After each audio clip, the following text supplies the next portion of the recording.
Vamos a empezar porque eh, ya vemos un número considerable ahí, para que partamos el estudio de hoy. Y, y igual hoy queremos compartir un estudio, vamos a salir un poquito del libro de Juan, y Dios ponía en mi corazón que pudiéramos compartir acerca de las promesas mesiánicas en todo el Antiguo Testamento. Así que vamos a estar viendo cómo se manifestaron estas promesas mesiánicas y vamos a analizar igual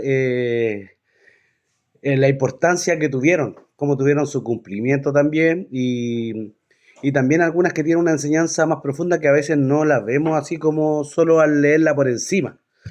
Tenemos que considerar que todo este estudio que hemos llevado haciendo ya casi 6 meses o más de 6 meses, hemos aprendido eso, de que la escritura es tan rica, pero también hay que profundizar en ella, porque a veces tiene una enseñanza que a simple vista no se ve, pero tiene una riqueza cuando empezamos a profundizar y a ver el original y a ver las raíces hebreas y todo eso tiene una profundidad que es muy importante que nosotros a veces como cristianos ignoramos.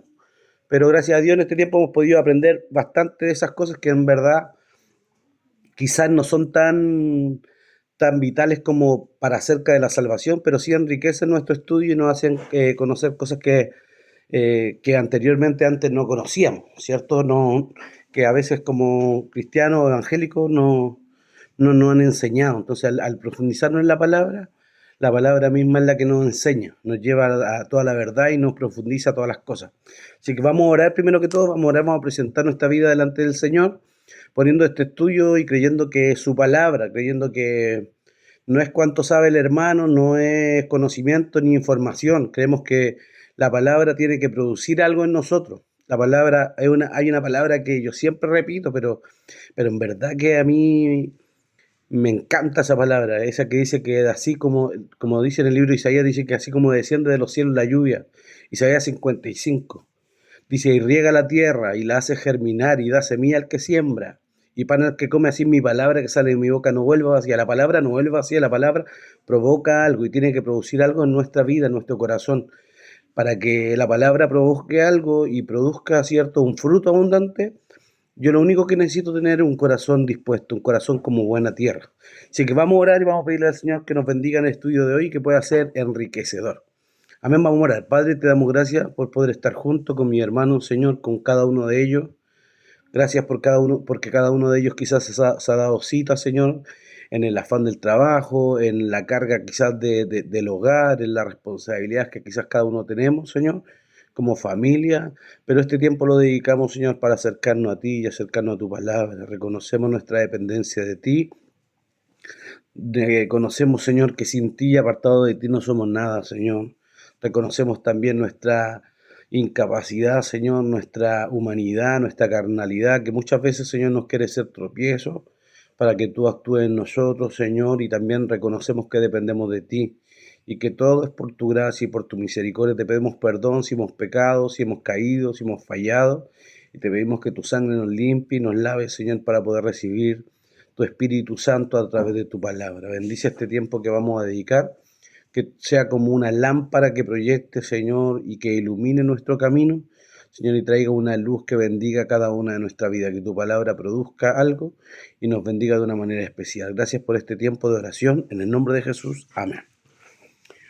Bueno, vamos a compartir, como decimos, ciertas promesas mesiánicas en el Antiguo Testamento, en el Antiguo Pacto, ¿cierto? Vamos a ver cómo Dios prometió desde el principio un redentor. Tenemos que reconocer y tenemos que entender que el plan de salvación parte en el Edén, parte, ¿cierto?, en el Edén cuando Adán y Eva pecan, ¿cierto? Cuando Adán y Eva pecan, eso lo hemos compartido en estudios anteriores. Dios bendiga a mi hermana Iseta, a mi hermano Felipe en las casas. ¿Cierto? Hemos compartido en estudios anteriores que cuando Adán y Eva pecan, en cierta forma ellos son separados de Dios. Hoy día hablábamos igual eso con el hermano Mirko, hoy día o ayer, pero hablábamos acerca de la separación de Dios, lo que produce la separación. Cuando hablamos de muerte, estamos hablando de una muerte espiritual, no es solamente una muerte física. Por eso cuando Él le ordena en el huerto del Edén de que no coman del árbol del conocimiento del bien y del mal, porque si comían iban a morir, ellos efectivamente murieron. Pareciera como que no murieron porque siguieron viviendo humanamente, carnalmente, multiplicándose y haciendo todo lo que hicieron. Siguieron viviendo humanamente, pero espiritualmente ellos murieron, ¿cierto? La palabra muerte viene también de la mano con la palabra oscuridad, con la palabra tiniebla. La palabra muerte significa ausencia de luz, ausencia de vida. Y en cierta forma, cuando ellos son echados del huerto de Edén, son separados de Dios, como consecuencia eso trae la muerte. Cuando el hombre está separado de Dios, espiritualmente hablando, el hombre está muerto. Entonces, como ellos estaban en una condición de muerto al pecar, la primera promesa de redención se da ahí mismo en el huerto del Edén. Y lo vamos a analizar ahí en el libro de Génesis capítulo 3 versículo 15. Lo hemos compartido, como digo, en estudios anteriores, pero es la primera promesa que se da de un redentor. Hablamos hace un tiempo acerca de eso para los hermanos que no estaban en ese estudio que compartimos. Compartimos acerca de que cuando Dios crea a Adán y a Eva, ambos se llamaban Adán. Adán y Eva se llamaban Adán, los dos se llamaban Adán. Pero cuando Dios le da esta promesa de redención, en el capítulo 3, más adelante de esto, del versículo 15, Adán se levanta y le cambia el nombre a su esposa, se lo cambia por Eva, o en hebreo Java, que quería decir vida, ¿cierto? Vida. Leamos Génesis capítulo 3, versículo 15.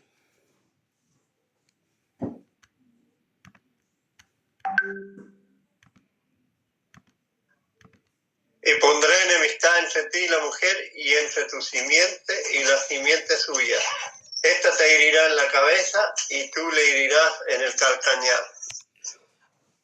Amén. Entonces aquí viene el juicio acerca de la caída, ¿cierto? Del pecado, de él haber podido haber comido del fruto del árbol de que Dios les manda, de que Dios le había mandado. El pecado no era comer del fruto. Unos dicen que era una manzana, otros dicen que era otro fruto, ¿cierto? Pero el pecado en sí no era comer del fruto. El pecado era desobedecer a la orden de Dios. La orden de Dios era que no debían comer de ese fruto. Y el pecado fue que ellos desobedecieron a la voz de Dios y obedecieron a la voz de la serpiente. La consecuencia de esto fue primero, ¿cierto? Vamos a leer un poquito antes. Entonces, vamos a leer del versículo 13. Dice, entonces Jehová dijo a la mujer, ¿qué es lo que has hecho? Y dijo la mujer, la serpiente me engañó y comí. Y Jehová dijo a la serpiente, el primer juicio es para la serpiente como animal, por cuanto esto hiciste, maldita serás entre todas las bestias y entre todos los animales del campo, sobre tu pecho andarás y polvo comerás todos los días de tu vida.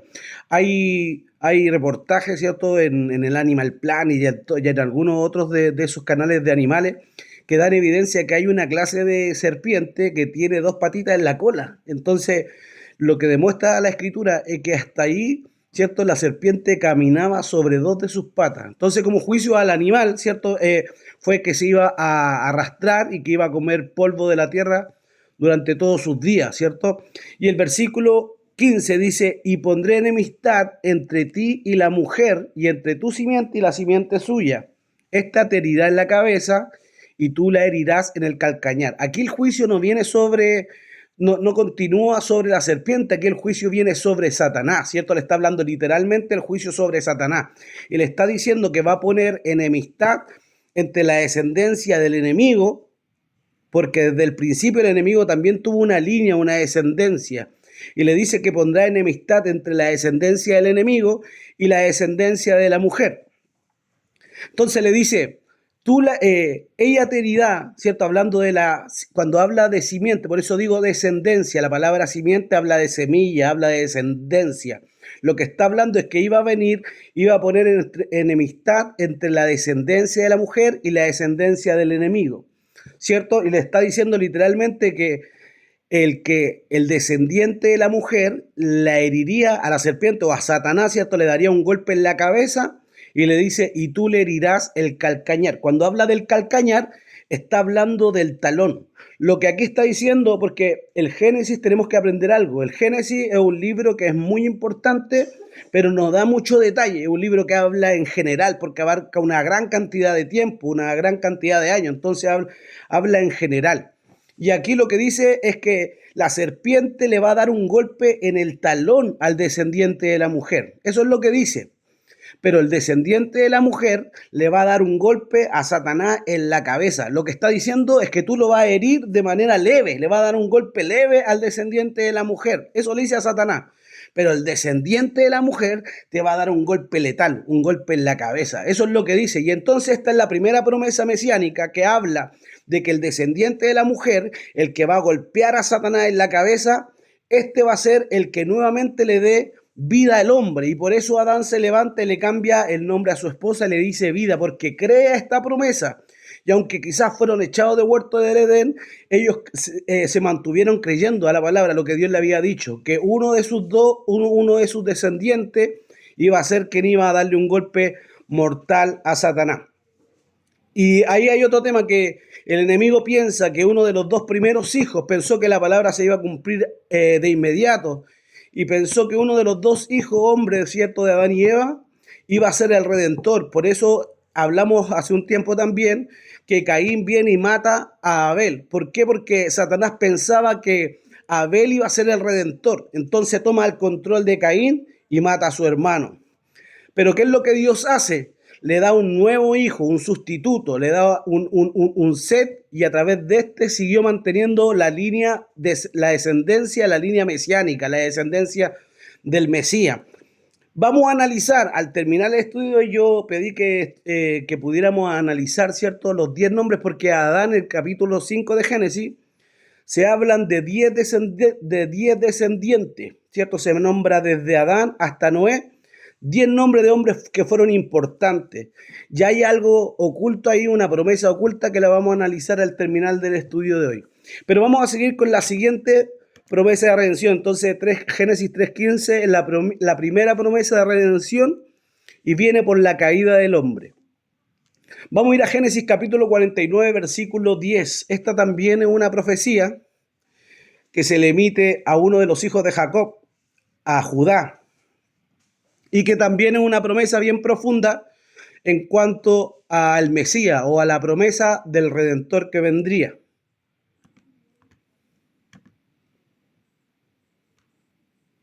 Génesis, ¿cuánto? 49, versículo 10.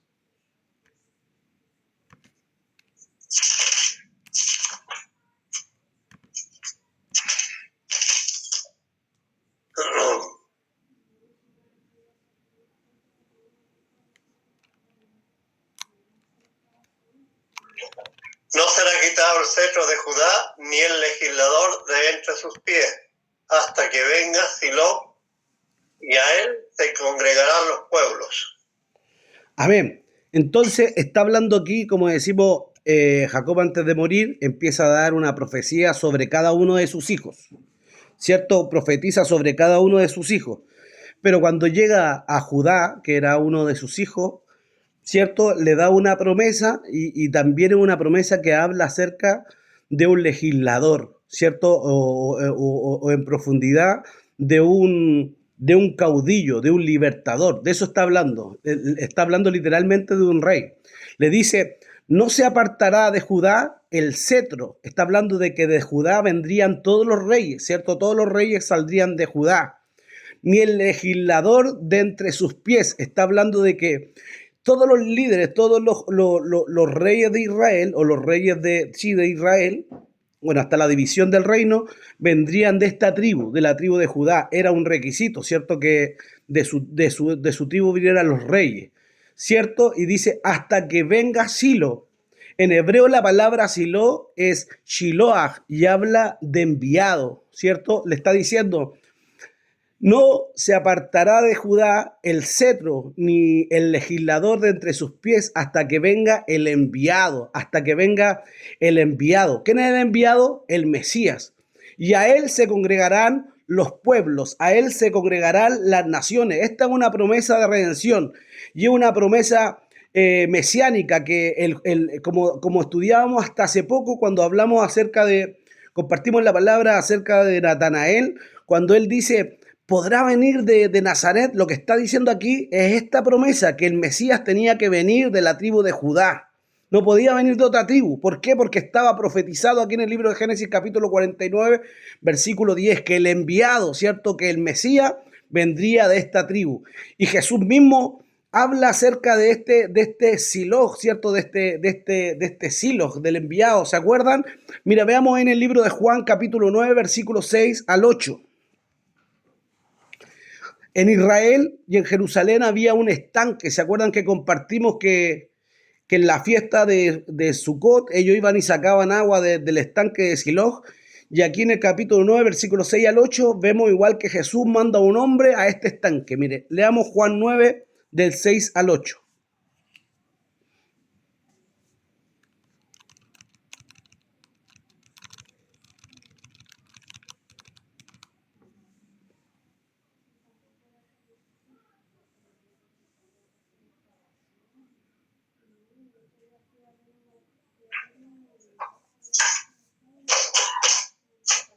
Dicho esto, escupió en tierra e hizo lodo con la saliva y juntó con el lodo los ojos del ciego. Y le dijo, ve a lavarte en el estanque de Siloé, que traducido es enviado. Fue entonces y se lavó y regresó viendo. Entonces los vecinos, los que antes le habían visto que era ciego, decían, ¿no es este el que se sentaba y mendigaba? ¿No es este el que se sentaba a pedir limosna? ¿Qué es lo que dice? Aquí Jesús viene, ¿cierto? Y el hombre ciego estaba pidiendo limosna. ¿Y qué es lo que Jesús dice? Que hace, ¿cierto? Lodo con su saliva, ¿cierto? Y untó el lodo y lo puso en sus ojos, ¿cierto? Y luego le da una orden y dice, ve a lavarte en el estanque de Siloé, que en hebreo es Shiloh, ¿cierto? El enviado. En cierta forma, ese estanque representaba al Mesías. Cada vez que ellos hablaban del estanque de Siloé, estaban hablando del enviado. ¿Del enviado de qué? No era que el hombre fuera enviado a ese lugar, era que al enviar a este estanque, el estanque representaba al Mesías, del enviado, el agua del enviado. Y cuando se sumergió en el agua, ¿cierto? Del Mesías, del enviado, entonces, ¿cierto? Regresó viendo. Habla de que cuando nos sumergimos en el agua del Mesías, en el agua de Cristo, nuestra vida es transformada, es sanada. Entonces, cuando habla de Siloé, ¿cierto? Y del enviado estaba hablando, era una promesa mesiánica. Entonces aquí en Génesis 49:10 habla de eso, de que el Mesías, el enviado, Cristo, ¿cierto? Vendría de la tribu de Judá. Y según la carne o según la descendencia de José, Jesús venía de esta tribu, ¿cierto? De la tribu de Judá. Vamos a analizar también otra cita que está en el libro de Isaías, capítulo 7, versículo 14. La mayoría de estas citas nosotros las conocemos, pero igual las vamos a analizar en profundidad. Habla del nacimiento virginal del Mesías. Habla del nacimiento virginal. Isaías 7, 14.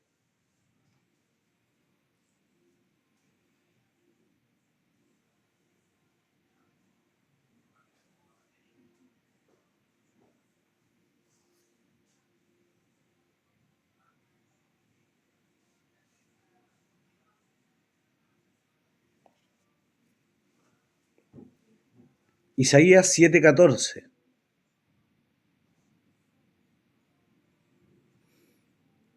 Dice así, por lo cual el Señor mismo os dará señal. He aquí que la Virgen concebirá y dará a luz un hijo y llamará su nombre Emanuel. ¿Cierto? Entonces, ¿qué es lo que habla? Dice, por lo cual el Señor mismo nos dará señal. ¿Qué señal? La señal de que una virgen concebiría. Esto era algo imposible, ¿cierto? Humanamente nunca se vio en toda la escritura que un hombre naciera a través de una virgen. Pero aquí se habla de que el Mesías tendría que nacer de una virgen concebiría, se embarazaría y daría a luz un hijo. Y lo más tremendo es que llamarán su nombre Emanuel. ¿Qué es lo que significa Emanuel? Y lo dice ahí mismo la escritura, ¿cierto? Dice Dios con nosotros. Eso es lo que significa la palabra Emanuel, Dios con nosotros. Y vemos que esta palabra se cumplió y el libro de Mateo, capítulo 1, versículos 22 y 23, lo cita textual. No sé si alguno de ustedes lo puede leer, ¿cierto? La cita de Mateo, capítulo 1, versículo 22 y 23.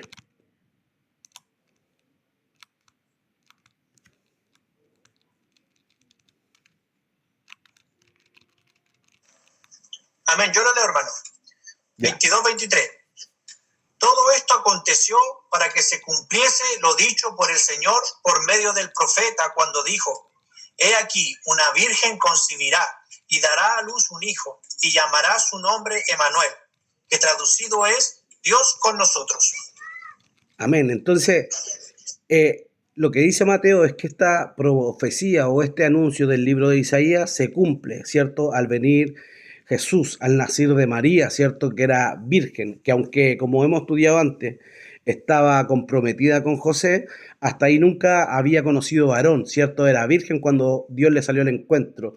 Y también se cumple la palabra, porque Jesús, y hemos estudiado también esto, de que Jesús era Dios en medio de nosotros. Por eso también la Escritura habla, dice que en él habitaba toda la plenitud de la deidad, ¿cierto? En él estaba manifestada toda la plenitud de Dios, ¿cierto? Por eso cuando Felipe le pregunta, muéstranos a Dios o muéstranos al Padre y nos basta, Jesús le dice, hace tanto que estoy con vosotros, Felipe, y aún no me habéis conocido, porque él era el Dios hecho hombre. Por eso dice el libro de Juan capítulo 1 también, versículo 1, y este era el verbo, ¿cierto? En el principio era el verbo, y este estaba con Dios y este era Dios. Jesús era el Dios hecho hombre y él habitó entre nosotros, ¿cierto? Emmanuel, Dios con nosotros. Por eso también el libro de Juan capítulo 1, versículo 18 dice que y habitó entre nosotros y vimos su gloria, gloria como la del unigénito del Padre, lleno de gracia y de verdad. Habitó entre nosotros, Emmanuel, Dios con nosotros, Dios en medio de nosotros. Esta palabra, ¿cierto?, también se cumplió a través del Mesías, a través del nacimiento virginal. Vamos a analizar también otra cita que está al ladito de Isaías 7, está en el libro de Isaías capítulo 9, del versículo 6 al 7.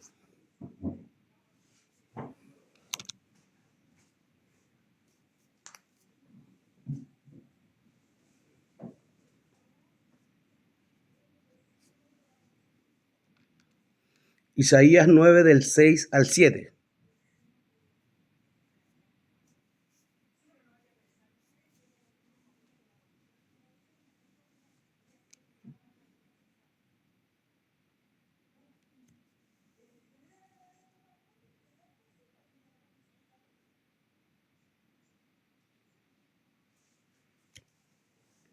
Dice así, Isaías 9, 6 al 7, porque un niño nos es nacido, hijo nos es dado, y el principado sobre su hombro, y se llamará su nombre, admirable, consejero, Dios fuerte, Padre eterno, príncipe de paz. Lo dilatado de su imperio y la paz no tendrá límite sobre el trono de David y sobre su reino, disponiéndolo y confirmándolo en juicio y en justicia desde ahora y para siempre. Quiere decir que el reino del Mesías, de este príncipe de paz, era un reino sempiterno o siempre eterno que no tendría final. Es poderosa igual esta profecía porque habla de que un niño no es nacido, hijo no es dado, y habla de que será un príncipe, el principado estará sobre su hombro y se llamará su nombre, admirable, consejero. Aquí vemos también que es Emmanuel, porque si Jesús no hubiera sido Dios, no podía haber llevado el título de Dios fuerte ni de Padre eterno, ¿cierto? Pero aquí lo que profetiza Isaías, que uno de los títulos, porque cuando habla de nombre también habla de carácter, de identidad, de quién es él, ¿cierto? Eso es lo que simbolizan en la escritura los nombres, ¿cierto? ¿Quién era él? Era admirable, era consejero. Dice que era Dios fuerte y era también Padre eterno, príncipe de paz. Y su imperio no sería un imperio judío como los judíos pensaban, sino que iba a ser un imperio que tendría paz y no tendría límite, ¿cierto? Lo dilatado de su imperio no tendría límite. Y lo más tremendo que sería un imperio eterno. Es tremendo cuando dice que él era príncipe de paz, porque también hace alusión un poco a lo que era Melquisedec, ¿cierto? Que era en la palabra o nombre Melquisedec, que es un título, ¿cierto? Que sabemos que está ahí en el libro de Génesis, cuando se le aparece Melquisedec, esta figura en el capítulo 15 del libro de Génesis a Abraham, dice que él se le revela y dice que Melquisedec era rey de Salim. ¿Qué significa Salim? Salim significa paz, era rey de paz. Y aquí se dice que Jesús o el Mesías o el Mesías, el enviado, ¿cierto? Anunciado por Isaías, sería príncipe de paz. Cuando se presenta a Melquisedec, él era rey de paz. Y su nombre significa rey de justicia o rey justo. Eso significa Melquisedec, o en hebreo Melech Sadik, rey de justicia, rey justo. Entonces, en cierta forma también es un prototipo o una imagen del Mesías. Más adelante vamos a ver eso. Hoy día estamos viendo las promesas mesiánicas y más adelante vamos a ver un estudio de las figuras mesiánicas o las figuras del Cristo a través de los hombres que se levantaron en la Escritura. Melquisedec, esto es eso, una figura del Mesías, una figura del Cristo. Dice que no se sabe de su nacimiento, no se sabe de su descendencia, sus días no son contados. Y lo más tremendo es que dice que él era rey y sacerdote. No conocemos en toda la Escritura un rey sacerdote. Solamente hay uno aparte de Melquisedec, y ese era Jesucristo, un rey y sacerdote, ¿cierto? Es tremendo, y era rey de justicia y rey de paz, como lo habla aquí en el libro de Isaías, ¿cierto? Tremenda la profecía. Rey de justicia, Dios fuerte, Padre eterno, príncipe de paz, lo dilatado y su imperio. Y la paz no tendrá límites. Gloria al Señor. También vemos en el libro de Isaías el cántico del siervo sufriente, ¿cierto? Es una palabra que nosotros nos conocemos y siempre la analizamos. Está en el libro de Isaías capítulo 53. También del versículo 1 en adelante es una de las profecías, ¿cierto?, mesiánica más contundente y la que muchos de los judíos, para negar la eficiencia o la veracidad de Jesús como el Mesías, la han quitado, han cambiado sus palabras, ¿cierto? Pero Isaías 53:1, no sé si alguien la tiene ahí a mano para que la pueda compartir.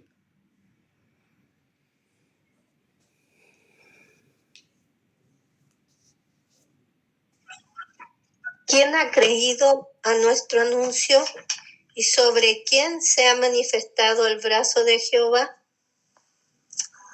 Siga leyendo nomás, hermana Verónica. Subirá cual renuevo delante de él, y como raíz de tierra seca, no hay parecer en él. Mi hermosura la veremos más sin atractivo para que le deseemos. Amén. Siga nomás leyendo. Despreciado y desechado entre los hombres, varón de dolores, experimentando en quebranto, y como que escondimos de él el rostro, fue menospreciado y no lo estimamos. Ciertamente llevó él nuestras enfermedades y sufrió nuestros dolores, y nosotros le tuvimos por azotado, por herido de Dios y abatido. Mas el herido fue por nuestras rebeliones, molido por nuestros pecados. El castigo de nuestra paz fue sobre él, y por su llaga fuimos nosotros curados. Hasta ahí nomás. Tremendo, como decimos, es una de las citas más clave o más profunda en cuanto a los sufrimientos del siervo sufriente. Los judíos dicen que esta palabra se hablaba acerca del mismo profeta Isaías, pero vemos el cumplimiento en los sufrimientos o los padecimientos del Mesías. Despreciado y desechado ante los hombres, varón de dolores, experimentado en quebranto, y como que escondimos de él el rostro, fue menospreciado y no le estimamos. Ciertamente él llevó nuestras enfermedades y sufrió nuestros dolores, y nosotros le tuvimos por azotado, herido de Dios y afligido.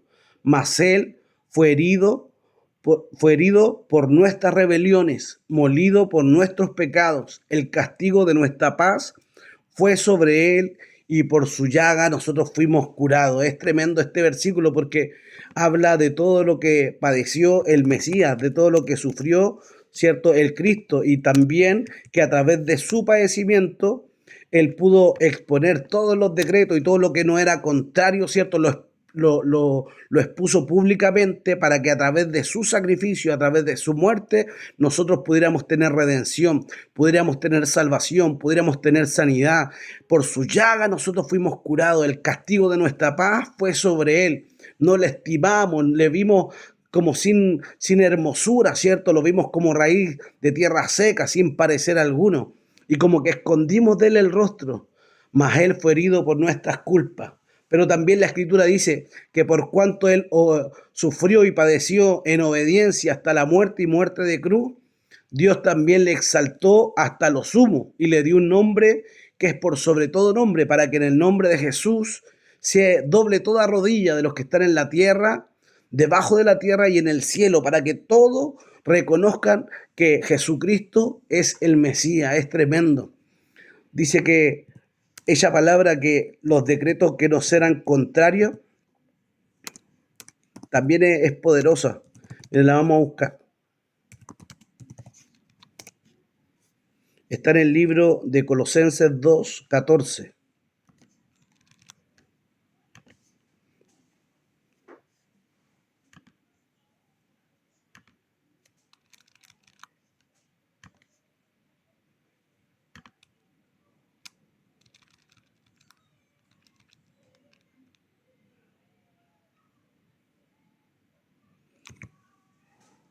Dice: sepultados con él en el bautismo, en el que fuiste también resucitado con él mediante la fe en el poder de Dios, que le levantó de los muertos, y a vosotros, estando muertos en pecados y en la circuncisión de vuestra carne, en la incircuncisión de vuestra carne, os dio vida juntamente con él, perdonándoos todos los pecados, anulando el acta de los decretos que había contra nosotros, que no era contraria, quitándola de en medio y clavándola en la cruz, y despojando a los principados y a las potestades, los exhibió públicamente, triunfando sobre ellos en la cruz. Todos los decretos que no eran contrarios, todos los derechos que le daban al enemigo de maldecirnos por estar bajo pecado, ¿cierto? Todo eso fue anulada, todo el acta que no era contrario fue exhibida públicamente, clavada en la cruz, y a través de ella nos dio también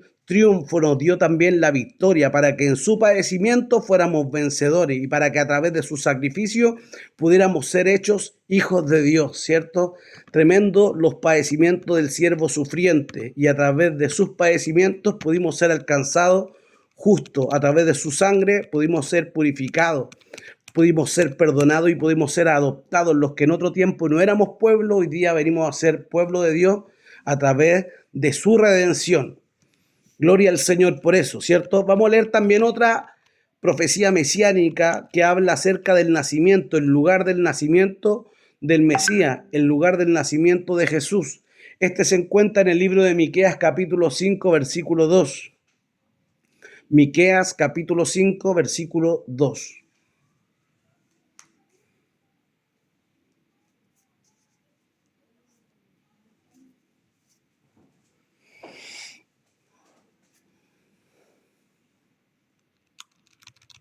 Es tremendo que la Escritura dé tantos detalles acerca de Jesús y pareciera como que, claro, habla textualmente, pero si analizáramos que estas palabras fueron escritas, fueron anunciadas por Dios muchos años antes de que Jesús naciera. Isaías profetizó 700 años antes de Cristo. Entonces, que se hablara tan textual, tan literal acerca del lugar de su nacimiento, el nacimiento virginal, los padecimientos del Mesías, habla de la veracidad del Cristo, de la veracidad de Dios que se mueve en la eternidad, que conoce los tiempos, ¿cierto? Como si estuvieran delante de él. Él se mueve en la eternidad. Miqueas 5:2. No sé si hay algún hermano ahí que la tenga a mano.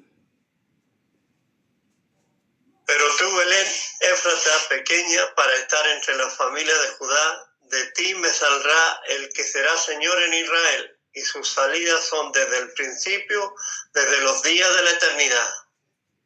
Amén, ¿cierto? Pero tú, Belén, Éfrata, aunque eres pequeña entre las millares de Judá, de ti saldrá el que será Señor en Israel. Habla de que Belén era una de las ciudades, ¿cierto?, más pequeñas de Judá, ¿cierto? Belén era una de las ciudades más pequeñas de esta tribu, ¿cierto? De la tribu de Judá. Sin embargo, Dios escogió a esta tribu para venir a través de ella. Es tremendo igual eso. Belén, ¿cierto? Significa casa del pan. Belén, ¿cierto? Casa del pan. Y Jesús dijo esto: yo soy el pan que descendió del cielo. El pan que descendió del cielo nació ¿dónde? En la casa del pan, ¿cierto? Tenía que nacer en Belén, ¿cierto? Y aunque eres la más pequeña entre las millares de Judá, de ti me saldrá el que será Señor en Israel, de ti saldrá el Mesías, el ungido. Y sus salidas son desde el principio, sus salidas son su anuncio, sus salidas son desde el origen, desde el Bereshit, desde el principio hasta el final de los días, hasta la eternidad. O sea que el reino del Mesías es un reino eterno, que no tiene término, que no tiene límite. Sus salidas son desde el principio y son hasta la eternidad. Algún día estaremos con Él sentados en la mesa, donde Él enjugará toda lágrima de nosotros. Gloria al Señor. Y el pan nació en la casa del pan, el pan vivo, el pan que descendió del cielo. Tremenda la profecía del libro de Miqueas 5:2. También vamos a analizar la última profecía del Antiguo Testamento que habla acerca de él. Está en el libro de Zacarías, capítulo 9, versículo 9. Zacarías 9, versículo 9.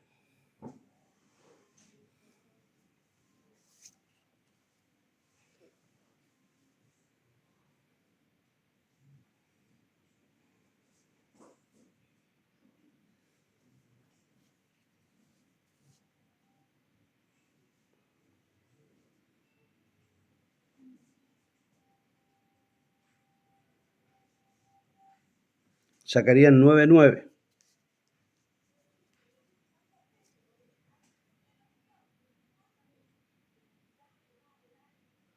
Dice así, Zacarías 9:9. Dice: alégrate mucho, hija de Sión, da voces de júbilo, hija de Jerusalén. He aquí, tu rey viene a ti, justo y salvador. Justo, Sadik, justo, Salvador, Yeshua, ¿cierto? Justo y Salvador, humilde y cabalgando sobre un asno, sobre un pollino, hijo de asna. Tremendo lo que anuncia Zacarías. Dice: alégrate, hija de Sión, alégrate, cautiva, hija de Sión, da voces de alegría, canta de gozo, hija de Jerusalén. He aquí, tu rey viene a ti, justo y Salvador, humilde y cabalgando sobre un asno, sobre un pollino, hijo de asna. Esta palabra se cumplió literal en el libro de Mateo, capítulo 21. El versículo 5. Del 1 al 5 vemos la entrada triunfal, pero el versículo 5, Mateo cita esta escritura. Mateo 21:5. No sé si hay alguien que la tenga por ahí.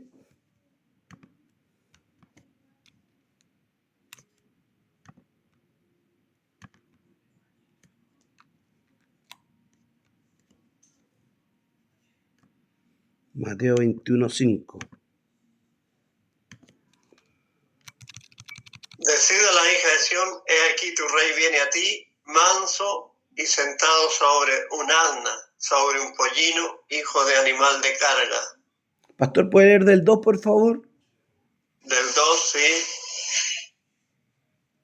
Diciéndole: id a la aldea que está enfrente de vosotros, y luego hallaréis una asna atada y un pollino con ella. Desatadla y traédmelo. Y si alguien os dijere algo, decid: el Señor lo necesita, y luego lo enviará.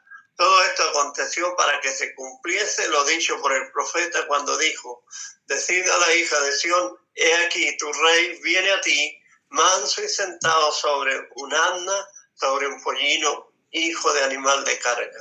Y los discípulos fueron e hicieron como Jesús les mandó, y trajeron el asna y el pollino, y pusieron sobre ellos sus mantos, y él se sentó encima.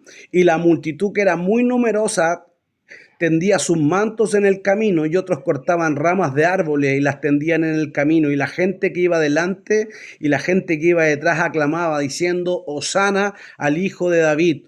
bendito el que viene en el nombre del Señor, hosana en las alturas. Cuando entró él en Jerusalén, toda la ciudad se conmovió diciendo, ¿quién es este? Y la gente decía, este es Jesús, el profeta de Nazaret de Galilea. Se cumplió textualmente como había anunciado cierto Zacarías. Jesús entró sentado en Jerusalén como sentado sobre un pollino de asna, ¿cierto? Y venía de manera humilde y todos lo aclamaban. Es tremendo lo que hay en esta profecía y en lo que Jesús hace al entrar en Jerusalén. Se dice que cuando los reyes entraban en una ciudad y venían para traer paz a esta ciudad, venían en una actitud humilde, se presentaban y entraban en vez de venir con una actitud de guerra, ellos venían sentados sobre un pollino de asno, el animal más humilde, más sencillo. Y cuando este rey venía sentado sobre el pollino de asna, quiere decir que no iba a haber guerra en ese lugar, sino que el rey venía en son de paz. El rey venía en son de paz. Pero cuando el rey venía en una actitud de guerra, en una actitud de juicio, iba a traer castigo a la ciudad, el rey entraba sobre un caballo blanco. El rey venía sobre un caballo blanco y traía su espada en su mano. Eso significaba que el rey traía juicio a esa ciudad. Eso significaba que venía guerra. Y es lo que vemos en el libro de Apocalipsis, capítulo 19, versículo del 11 al 6. Vemos cómo Apocalipsis habla de esto.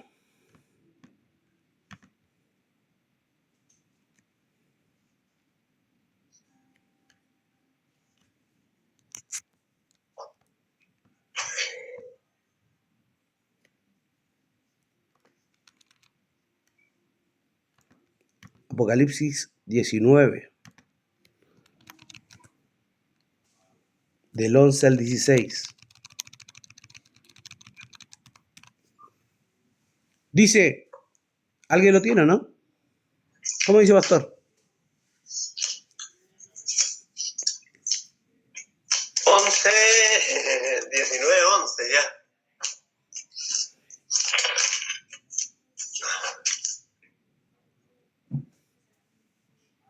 Pero después de 3 días y medio entró en ellos, atormentando a los 19, 11. 19, 11. Estoy en el 11, 19 ya. Pero estoy enseguida.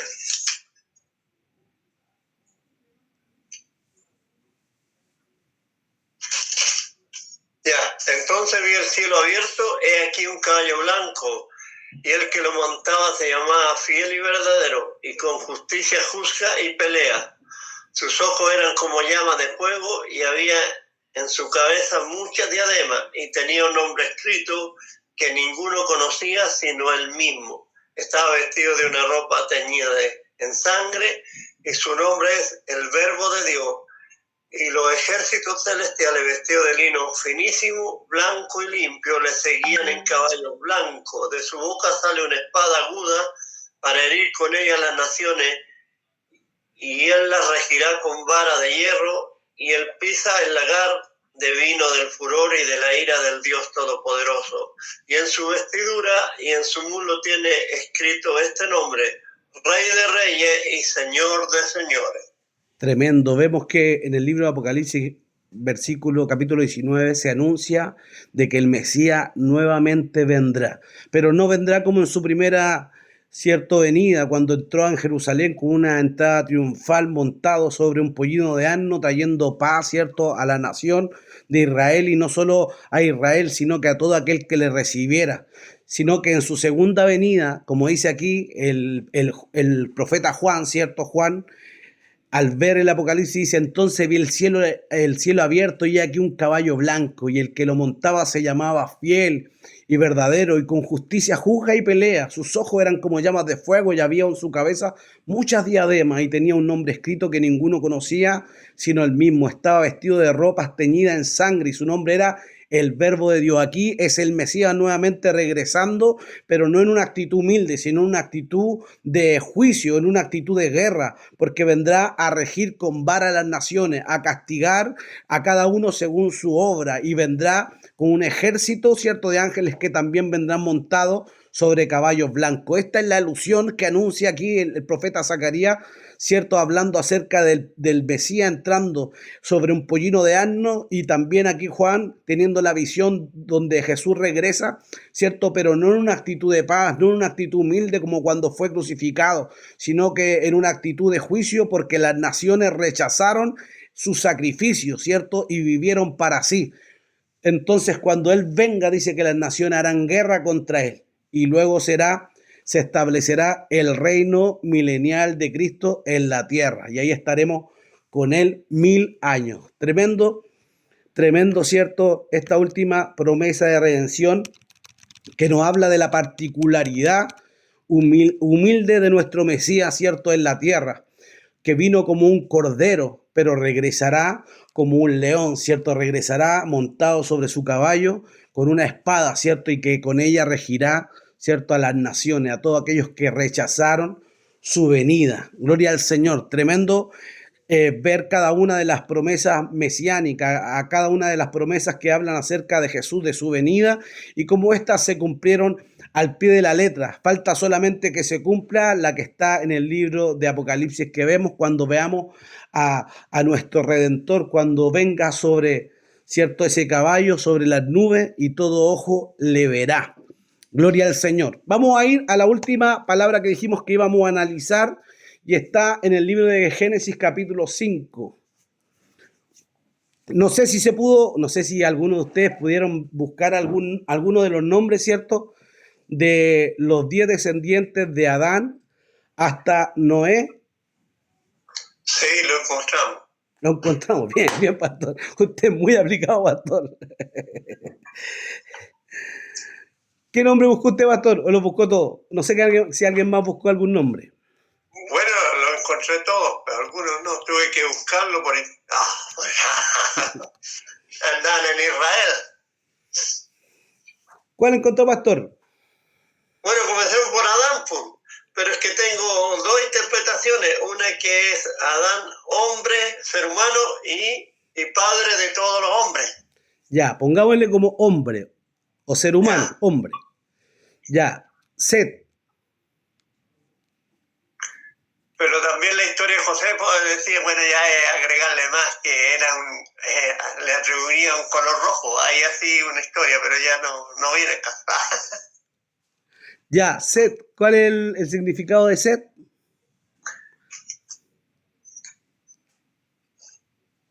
Set, puesto en lugar de. La hermana Verónica igual lo tenía, ¿no? ¿Cómo lo tenía usted, hermana Verónica?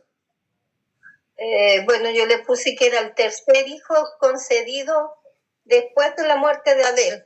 Era la compensación. Sí, sí, cierto, sí. Como dice, el pastor decía, puesto en lugar de, puede ser designado o colocado. ¿Usted tiene algún otro, hermana Verónica? ¿El 4, el 3 lo tiene? Que era... Enos. Yo solo le puse que era hijo de Set. Ah, hijo de Set. ¿Cómo es Enos, pastor? Hombre también dice. Sí. ¿Alguien más lo tenía o no? La hermana Lisette tenía. Enos es hombre, pero también habla de hombre mortal, hombre en su debilidad. Habla de mortal. Cainán.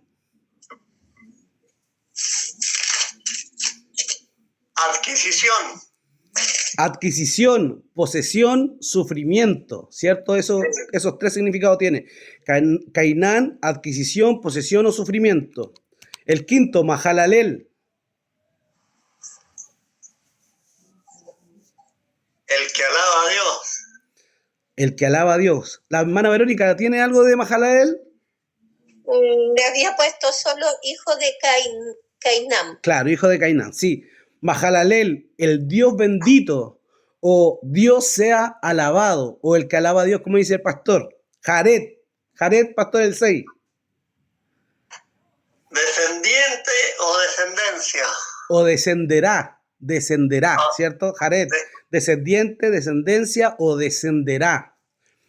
7, Enoc.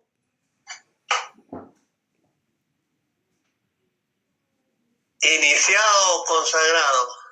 Claro, iniciado, consagrado o dedicado. También es dedicado, ¿cierto? 8, Matusalén.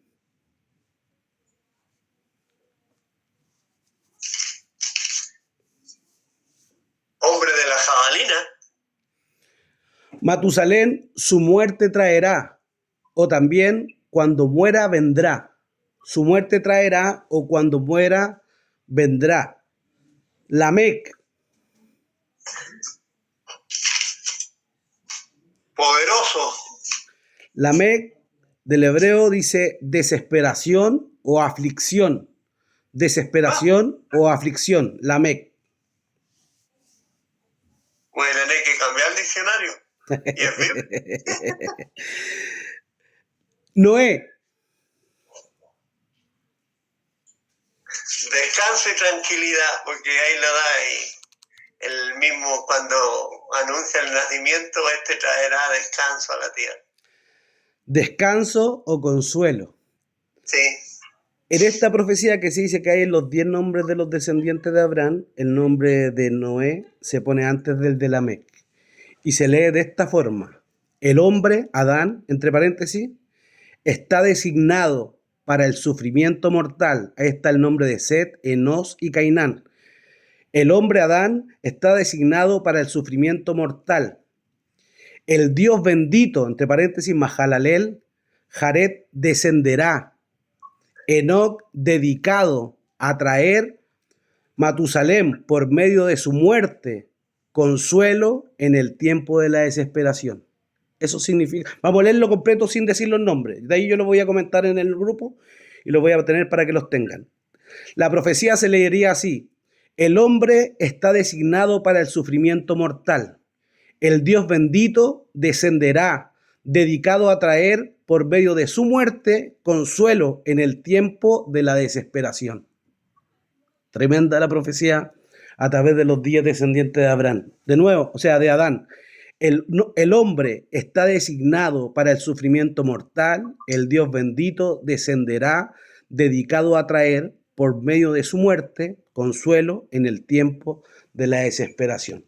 Eso es lo que anunció, ¿cierto? Y eso es lo que trajo nuestro Mesías, ¿cierto? En medio de la desesperación, en medio del sufrimiento, Él descendió para redimirnos a través de su sangre, hacernos parte de su pueblo, hacernos hijos renacidos, ¿cierto? No de simiente corruptible. No somos judíos según la carne, no es que nacimos en Israel, pero somos aceptados, ¿cierto? Rama injertada en este árbol, en el olivo silvestre, ¿cierto? ¿Por medio de qué? Por el medio del nuevo nacimiento, por haber creído y aceptado a este Mesías que vino a un pueblo que lo rechazó, a un pueblo que lo crucificó, a un pueblo que lo desestimó porque a sus ojos no cumplía con las profecías anunciadas.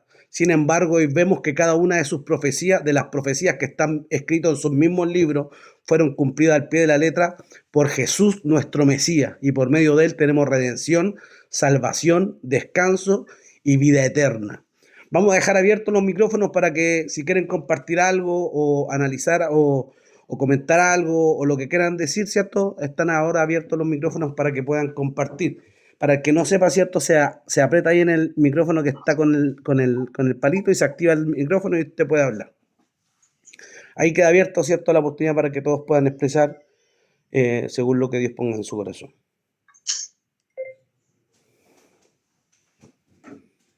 Bueno, lo que me llama la atención a mí, siempre había creído que en el libro de la genealogía, es decir, capítulo 5, no había nada que traer para predicar, porque y nació Adán o los nombres que llamaba, y a cierta edad engendró hijo y murió, nació, engendró y murió.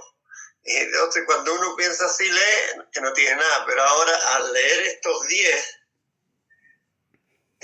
nombres, usted hizo el resumen de toda la profecía escondida y que abarca en sí todo lo que está relacionado con las promesas mesiánicas. Y aún al hablar de un solo nombre, el significado, porque Israel los nombres no se ponían por si acaso. De acuerdo a la situación vivida, era el nombre del hijo o de la hija. Así que, bueno, como usted dijo, la palabra de Dios no es vacía, siempre tiene una profundidad y cuando la podemos encontrar. Y lo otro, bueno, que Jesús al venir a la tierra dio pasos para cumplir cada una de las profecías que fueron establecidas con respecto a su ministerio, con respecto a donde él iba a nacer y con respecto a cómo iba a alentar a Jerusalén. Así que, bueno, por más decir, la palabra es completa en sí misma y vida en sí misma. Amén, pastor, la palabra es viva, ¿cierto? Tiene siempre algo que enseñarnos, algo que compartirnos, ¿cierto? Tremendo. ¿Alguien más que quiera compartir? Hermana Verónica. Sí, a mí me llamó la atención que uno de estos de la descendencia decía que trataba primero era el nieto de Adán, que es Enoc. Vivió y agradó a Dios, vivió por fe y en total comunicación con Dios, dice, que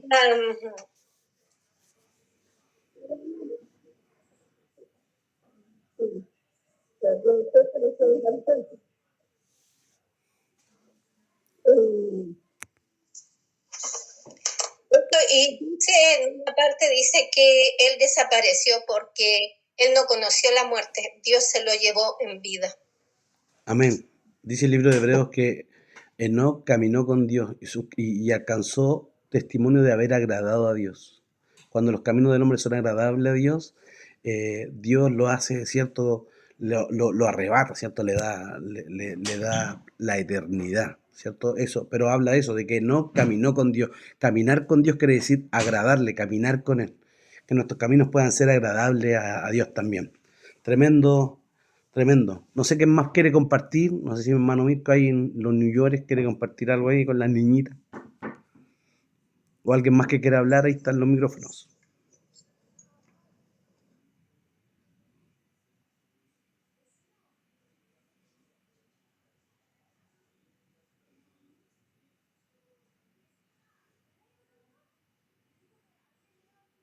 Hermano Mirko, no se arrepienta ahí. Bueno, hermano, no, es que, mire, para ser sincero, la última parte casi no la escuché porque traía aquí 4 mujeres arriba del auto, imagínense, así que no podía escuchar nada. Así que ahí le voy a pedir que me mande después el estudio, porque quedé hasta la simiente ahí de Caín y Abel, imagínense, hasta ahí alcancé a escuchar con concentración.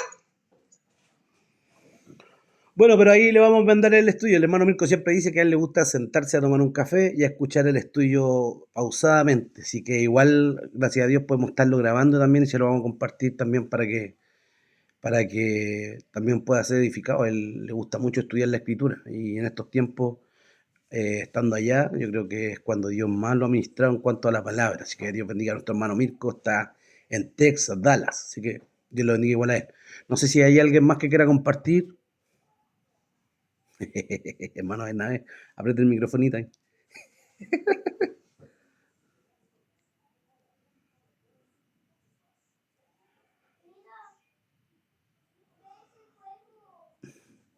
Aquí abajito hay un micrófono, mire. Ese micrófono tiene que aplicarlo y se va a activar. Es que tiene cortos los dedos. Ahí sí, ¿Estamos? ahí sí. Bueno, primero que nada, darle gracias a Dios porque ha sido un momento muy especial estar en este estudio. Hoy tuve la oportunidad plena para estar. Mi esposa está más o menos delicadita, ya está, digamos, en el dormitorio, se fue solita, me dio el tiempo para estar con ustedes y es una alegría inmensa, hermano, poder entender y poder saber que hay cosas que aún no hemos descifrado y esto que usted nos acaba de revelar, hermano, de parte del Señor es muy maravilloso. Es como lo que pasa en el libro de Esther, con el nombre del Eterno. Así que muy agradecido, mi hermano, muchas gracias. Gracias al pastor, hermano Mirko, desde acá de Padre Las Casas, Un abrazo para usted y que el Señor le bendiga mucho. Gracias. Amén. Gracias, mi hermano. Muchas gracias. Gusto conocerlo igual. Ya vamos a estar aquí en Gorbea compartiendo la palabra, hermano Mirko, ¿no? Amén, amén. Ya pronto nos volvemos ya. Amén. No sé si hay alguien más que quiera compartir. Mi hermana Edith, mi hermana Lisette, no sé si quieren compartir algo o ponemos igual la bendición final. Hay otra cosita que quisiera destacar que dice que la descendencia de Set fue la primera en adorar a Dios y representaba la fidelidad a Dios al mantener la línea por la cual vendría el Mesías, considerado padre de Israel después de Adán. Amén. Amén, hermanita Verónica. Tremendo lo que comparte, porque las líneas del Mesías se manifestaron a través de Set y la línea del enemigo, la línea carnal, vino a través de Caín, ¿cierto? Fueron las dos líneas y siempre fueron guardadas.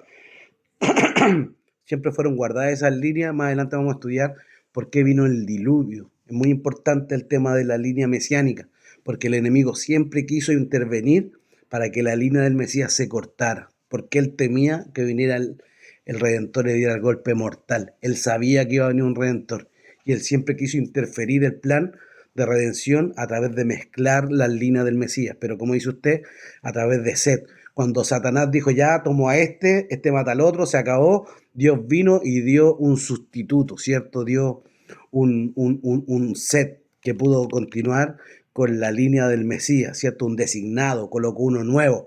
El enemigo pensó que estaba acabado el plan de Dios, pero Dios vino y puso un designado, un apartado, ¿cierto? Alguien que puso para que continuara con la obra de Dios. El enemigo no puede truncar los planes que Dios tiene para nosotros, porque Dios siempre tendrá la salida. Amén. Así que Dios la bendiga mucho. Vamos a orar. Vamos a darle gracias al Señor por este estudio que podemos compartir, porque siempre el estudiar la Escritura y el compartir la palabra del Señor trae una riqueza, trae una bendición a nuestro corazón. No sé si el hermano Bernabé, ¿cierto? Puede aplicar el micrófono de nuevo y puede mandarnos bendición a nuestro hogar y puede orar, ¿cierto? Por el término de este estudio. Así que oramos al Señor. Amén. Amado Señor, vamos a tu presencia, Jesús. dándote las muchas gracias a través de nuestro amado Salvador Jesús. Jesús. Eterno Dios, agradeciéndole primero por la salvación tan grande que nos ha brindado. Jesús. Eterno Dios, y al revisar tu palabra, Señor, nos damos cuenta de tu plan maravilloso para poder llegar a nosotros, Señor amado. Esto es impagable, Señor. Es solo amor tuyo, Señor. Solo misericordia tuya, Padre. Jesús. Gracias, Señor, por ver a mis hermanos, a mis hermanas. Te doy gracias, Señor, por este hermoso momento en el que tú nos has regalado para repasar tu palabra, Señor. Jesús. Te bendecimos, te adoramos y queremos cada día, Señor amado, eterno Dios, en ti limpiar nuestras vestiduras, Señor amado, para Jesús. estar aptos, Señor eterno, cuando tú vengas por nosotros. Gracias, Señor, bendice a mi hermano Sergio que ha dado, Señor amado, eterno Dios, estos estudios, Señor amado. Gracias, Señor eterno, porque en tu gran amor, usted se manifiesta a través de su Espíritu glorioso, trayendo, Señor amado, la gracia, Señor eterno, y trayendo consigo, Señor amado, eterno Dios, la sabiduría, eterno Padre. Gracias, Señor, por esta salvación. Una vez más te damos. Bendecimos a cada hogar. Bendecimos el hogar de mis hermanos, de los pastores. Bendecimos, Señor amado, también. Oro por mi esposa para que tu mano de amor le sustente y le ayude, Señor amado, en cada momento. Gracias, Señor amado. En el nombre de Cristo el Señor. Amén. Amén. Amén. Dios les bendiga mucho. Bendiciones. Bendiciones para todos. Dios los bendiga mucho. Gracias. Bendiciones, hermano. Dios los bendiga mucho. Chao, madre, que estés Abrazo para Texas. Para Gracias, hermano mío. muchas gracias, pastor. Hermano Bernabé, hermana. Bendiciones. Dios les bendiga. Manuel, Saludos bendiga para mucho, Texas. Dios les bendiga, manita Vero. Dios les bendiga mucho. Chao, hasta Dios les bendiga. Chao, manita Lisette. Dios les Gracias, bendiga hermano mucho. Sergio. Chao, Gracias, chao. hermana. Dios les bendiga mucho. Chao, chao. Chau, chau, chau, chau. Chao, mami. bendiciones. Chao, mami. Dios Chao, te bendiga. bendiciones. Chao, Chao. mami. Dios te bendiga mucho. Hablamos mañana, hermano. Te bendiga. Chao.